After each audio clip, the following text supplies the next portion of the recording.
In a quiet village nestled between emerald hills and misty forests, there was a legend passed from one generation to the next.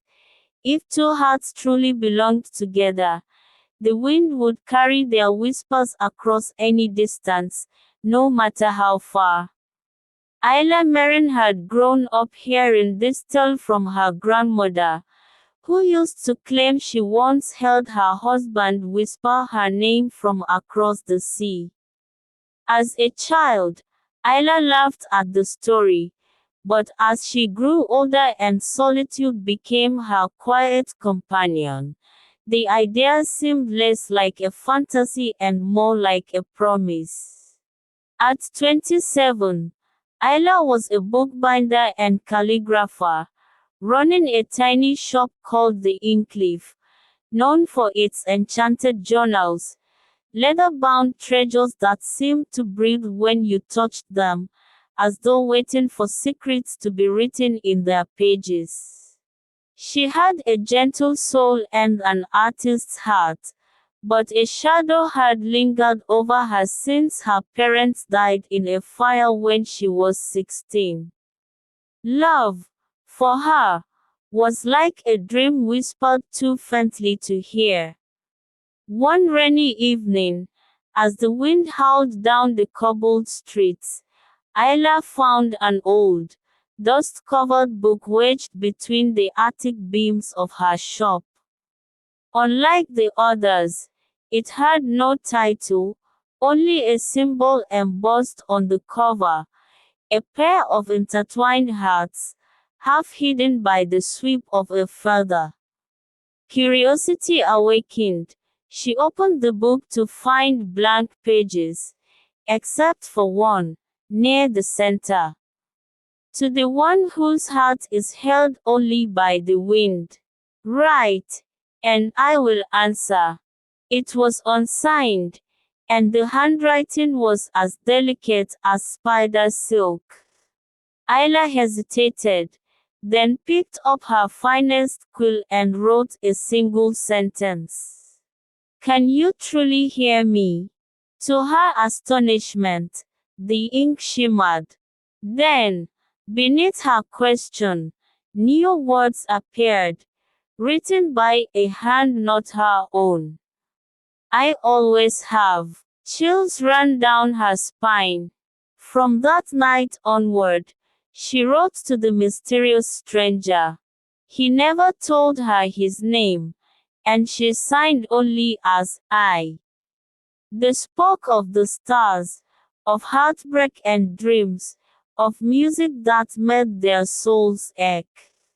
He called her Whisper, and she called him Echo. Each message from him appeared slowly, like a thought forming just behind the veil of sleep. Weeks turned to months, and Isa began to feel the pull of something deep and real, though she still didn't know if he was a ghost, a trick of magic, or something else entirely. What she knew was that she loved him. Then, one evening, he wrote, "I think we are bound by the same pain. I dream of a girl in a fire.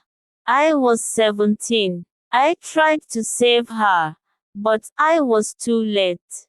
Isa's heart stopped. She had been 16 when the fire took her parents, and someone had tried to save her, an older boy she never saw clearly through the smoke, who had pulled her from the flames before disappearing.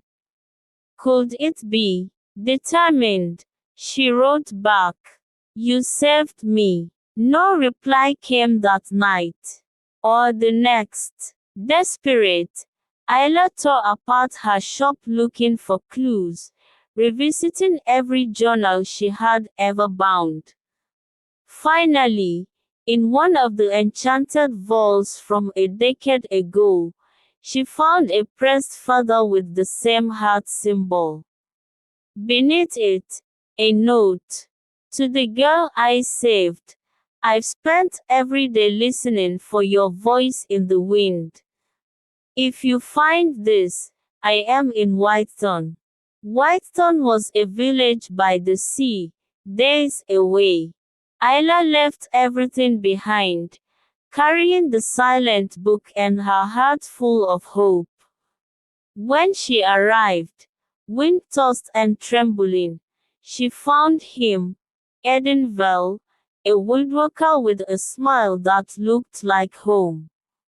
He had spent 10 years building musical boxes that played whispers instead of songs, waiting for a voice he once heard in a burning house.